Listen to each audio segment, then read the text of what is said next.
while since I've checked in, and it's been a busy, crazy few months. I've had all sorts of things happening, good news and bad news, and amazing experiences and not so amazing experiences. But here I am, nonetheless, and I just wanted to show you some of the things that I've been up to. So you may have read on one of my past blogs that I had the opportunity to go work with the folks up at Imagination Corporation, which was amazing. I mean, aside from the fact that I learned some just very valuable skills that I had really been searching after, you guys, it was like stepping into a storybook. It really was, or a Disney cartoon. It was really cool. But while I was there, aside from being enchanted all on my own, the team taught me several skills that I feel like I've just been given this magical toolbox and set loose on the world, because it has absolutely opened up like infinite possibilities in terms of what I can create. And that's really exciting to me because, as I've said in the past, often my creative vision doesn't match my skill set, so I have to like continuously push and grow and evolve, which is a good thing. But this is really fun, pushing and evolution. So I learned to use a different medium. I learned how to weld. Thank you, Dan. And now I am just kind of experimenting with, it's basically a welded structure and then like a concrete blend that I can sculpt, which is super fun. Like, seriously, I'm having such a good time with it that it's very difficult for me to focus on anything but what I can do. So, gotta bring it back to center, but I'm having a great time. And look at this stuff, look at what I built, it's awesome. And I'm really excited about it. So, as I was working on one of these pieces, and truly, when I'm doing it, I'm smiling, and I'm giggling, and I'm laughing, and I'm just having a great time. And I'm alone, but I'm still smiling, and giggling, and having a great time. And Parker came home, and he kind of stepped into the garage while I was having a great time. And he came out and he was just kind of chatting with me. And we were talking about how much I was enjoying, experimenting with this new medium. And it just suddenly occurred to me, and I actually said out loud to him, I can't believe that I almost robbed myself of this experience, this creative expression that has brought me so much joy in my life, my entire life. But it's true, I did almost rob myself of it. And it occurred to me that it was worth mentioning.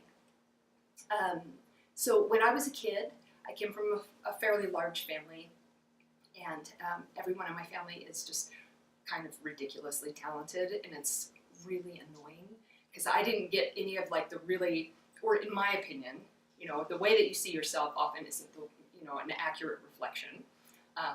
But as a child, I wasn't super smart, and I couldn't really paint and draw, and I couldn't really.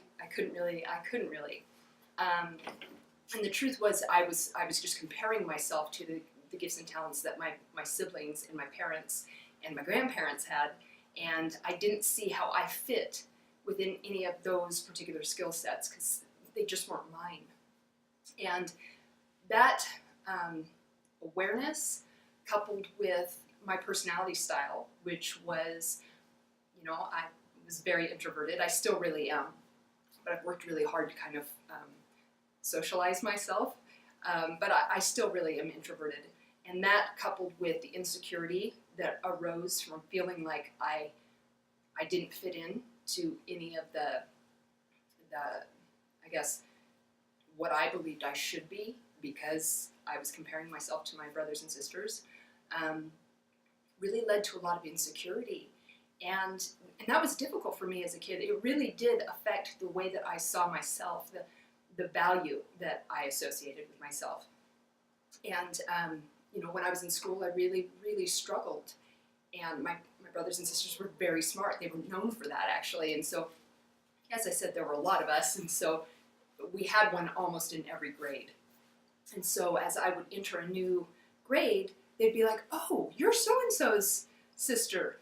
And then they would say something like they attached an expectation of how smart I would be or how talented I would be. And that did not help me adjust to what I had already told myself in terms of what I couldn't do. And it was very embarrassing for me, and I felt ashamed. And so for years, I didn't even attempt to express myself creatively. Now, on the flip side of that, as a child, one of my greatest gifts was that I have this insane imagination. I always have. I still have it. It's exactly the same. It's no different. But I didn't see that as valuable. I just saw it as a thing that I had, and it entertained me, but I didn't really share it with other people. So what happened later in my life was I became a mother, and that was, I love being a mother. I really do. I love being a mother. I love having kids around me, other people's kids, my kids, any kids. And partly because kids are so appreciative, you know, and they think whatever you do, whatever you create, is amazing, no matter how not amazing it is. I mean, they really do. And I love that. And so when I had my boys, I gave myself permission to let my imagination run wild. And because they were so responsive to that, I think that's what I needed in order to finally allow myself to grow creatively, because I was in an environment where I felt accepted and I didn't feel criticized. And so that gave me the chance to get over it, basically. We had a great several years. I mean, when my kids were little, we were doing all sorts of fun creative stuff. And their friends would come over and they would think it was great, and I would think it was great, and everybody thought it was great. But in that process, somewhere along the way, I discovered that I love to build. And it wasn't so much that I was good at building, because remember, I'm really challenged when it comes to numbers, and so it doesn't make sense that I do build, but darn it all, I do, and I love it. And so there have been some very costly mistakes, and there have been some things that didn't turn out quite right. Okay, they really stunk, but it's okay, because in that environment, I was able to just attempt. I didn't see it as something that had to turn out exactly the way that I wanted it to, and there was no one there to compare it to. And so it was a very safe place to grow. Now here I am today, and I can say I wouldn't change that experience, and here's why. As I said, when I was a kid, I really struggled to learn, and it made school absolutely unbearable for me, because at that time, you know, people weren't really talking about learning disabilities and that sort of thing. And so it was something that never really got acknowledged. I knew something was wrong, but the truth is I just felt stupid. And it was a struggle. But I'll tell you, I ain't no dummy. I just graduated college and I had a 3.98 GPA. And I say that with a certain degree of pride because I worked very, very hard for it. And it shows how far I've come, because all of the struggles with learning that I had as a kid, I still have. They're still there. But the result of kind of letting go of the shame, it allowed me the freedom of discovery, to see what I'm good at, to see what I wasn't good at, to see what I was interested in, and then develop those talents. I was finally free to do that. You know, when I was a kid, I never really thought much of my imagination. I didn't think it was really remarkable, and I certainly didn't think it was valuable. But as an adult, I came to understand that not only was it not common, it was extremely valuable. And for me, I came to understand that my imagination was the thing that fueled my creativity. And to let it run, and not just let it run, but to appreciate it and to value it, has made all the difference for me. Did you know that one of the definitions for creativity is actually the ability to be imaginative? And one of the definitions for imaginative is the ability to be creative or resourceful.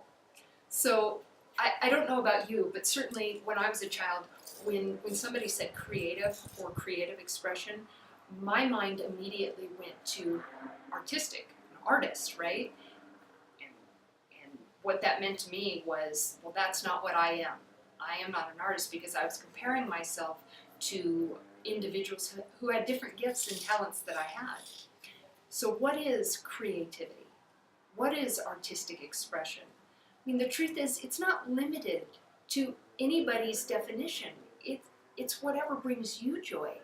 It's whatever allows you to create, or to be creative or resourceful. It's whatever it is to you. Like for me right now, it's this, and it's really, really fun. But for other people, I have a friend right now who's skiing in the South Pole. That's a thing. It's not my thing, but I know for him, that is his outlet for creative expression. So really, none of us are relegated to somebody else's version of what may be an appropriate form of creative expression.